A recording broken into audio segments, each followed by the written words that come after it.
दोस्तों इस साल 4 जुलाई से सावन का महीना शुरू हो जाएगा और इस सावन महीने की सबसे खास बात यह है कि इस बार सावन 2 महीनों तक चलेगा, जिसमें 8 श्रावण सोमवार होंगे। लेकिन सवाल आता है, आखिर इस साल ऐसे क्या संयोग बन रहे हैं जिसकी वजह से सावन 2 महीनों तक चलेगा। तो आइए आज जानते हैं। दोस्तों आगे बढ़ने से पहले अगर आप भी भगवान शिव को मानते हैं तो कमेंट में जय महाकाल जरूर से लिखिएगा। दोस्तों अंग्रेजी कैलेंडर में हर साल 12 महीने होते हैं, लेकिन हिंदू पंचांग के अनुसार हर 3 साल में एक बार एक अतिरिक्त महीना होता है, जिसे अधिक मास या पुरुषोत्तम मास के नाम से जाना जाता है। लेकिन अब सवाल आता है कि ये एक महीना कहां से आ जाता है, और अगर ये एक महीना ज्यादा होता है तो साल में 12 महीने की जगह 13 महीने क्यों नहीं होते। तो चलिए इसके बारे में भी जानते हैं। दरअसल भारतीय गणना पद्धति के अनुसार सूर्य वर्ष में 365 दिन होते हैं और चंद्र वर्ष में 354 दिन होते हैं। इस तरह से एक साल में चंद्र और सूर्य वर्ष में 11 दिनों का अंतर होता है और 3 साल में ये अंतर 33 दिनों का हो जाता है। यही 33 दिन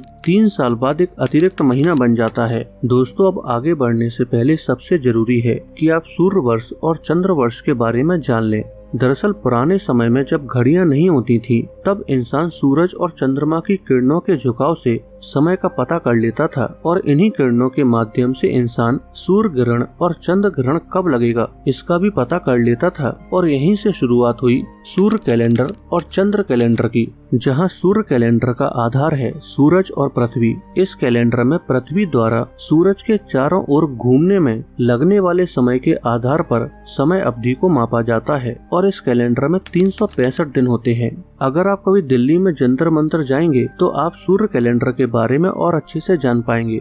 वहीं दूसरी ओर चंद्र कैलेंडर का आधार है चंद्रमा और पृथ्वी। इस कैलेंडर में चंद्रमा के द्वारा पृथ्वी के चारों ओर घूमने में लगने वाले समय के आधार पर समय अवधि को मापा जाता है और इस कैलेंडर में 354 दिन होते हैं। दोस्तों फिर से थोड़ा पीछे चलते हैं और समझते हैं।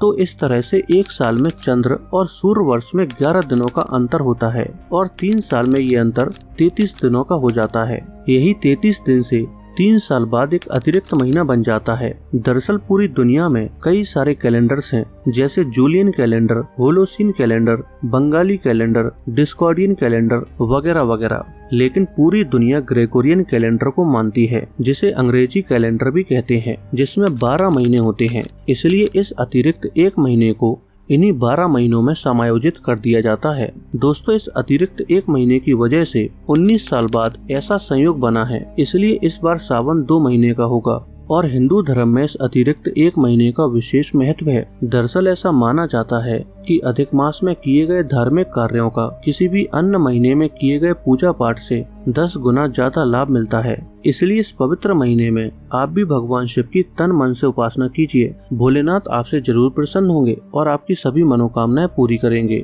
दोस्तों अगर आप ये जानना चाहते हैं कि इस अतिरिक्त एक महीने को अधिक मास या पुरुषोत्तम मास क्यों कहा जाता है तो कमेंट करिए, मैं इस पर भी वीडियो बना दूंगा। और सनातन धर्म से जुड़ी ऐसी इन्फॉर्मेटिव वीडियो देखने के लिए चैनल को सब्सक्राइब करिए।